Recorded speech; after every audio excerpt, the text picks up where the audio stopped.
Drowning in debt? Here are the top 3 things that I do with my coaching clients to help them get rid of that debt for good. The very first thing that we do is we lay out all of their assets and liabilities on a net worth statement. And by doing this, we have a snapshot of where our clients are at this point in time and maybe what investment vehicles or what loan vehicles we can use to get rid of some of that debt a little bit faster. So as an example, if I have a client who has been trying to put money away into a TFSA and they're putting $50 a month in there, and I'm looking at it and I'm like, hey, this TFSA is a whack load of shit because it's sitting in a cash account or it's not making a lot of money. Maybe what you want to do is take that TFSA and divert that $50 a month contribution and plop it onto that high interest credit card debt that you have. I may also look at a client's net worth statement and say, hey, you've got a ton of equity sitting in your home, or you've got this lower interest line of credit that you can use. Why don't we consolidate some of your high interest credit card debt into those lower interest loans? And you will be able to save some interest in those high interest credit card debt that you may have, or just interest in general.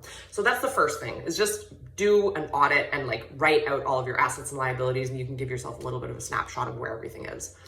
Once you have all of your debts laid out, take a look at what debt you want to focus on first. So if you have consolidated all of your debts, or maybe you couldn't consolidate all of your debts, I want you to think about whether or not you can use the debt avalanche or the debt snowball method.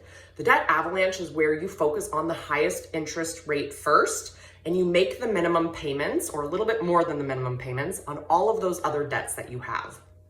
You're going to be aggressively putting as much money as you can every month onto that highest interest debt. And when it's all gone, you're going to take those payments and you're going to apply it to the next second highest interest rate debt. And you're going to continue to do that until all of your debts are paid off. The debt snowball method is very similar to the debt avalanche method, but you're going to focus on the smallest balance first. So this might be where you're going to lay out all of your debts. You're going to take a look at which one is the smallest balance, and then you're going to make the minimum payments on everything else, but you're going to aggressively pay off that smallest balance first. The debt snowball method is really great for people who like those little victories and feel really good about when they have accomplished something, because it's easier to pay off a smallest balance debt than it is obviously sometimes to focus on the highest interest rate ones. So that is the second step. The third step, and none of this works at all without a spending plan. This is where budgeting and understanding where your money is going and being more mindful of your spending is going to come into play, because I have seen too many times where people put a plan together and then they don't track it and they just get back into this cycle. So if you want to get out of debt, you 100% can. I see it happen all the time with my coaching clients.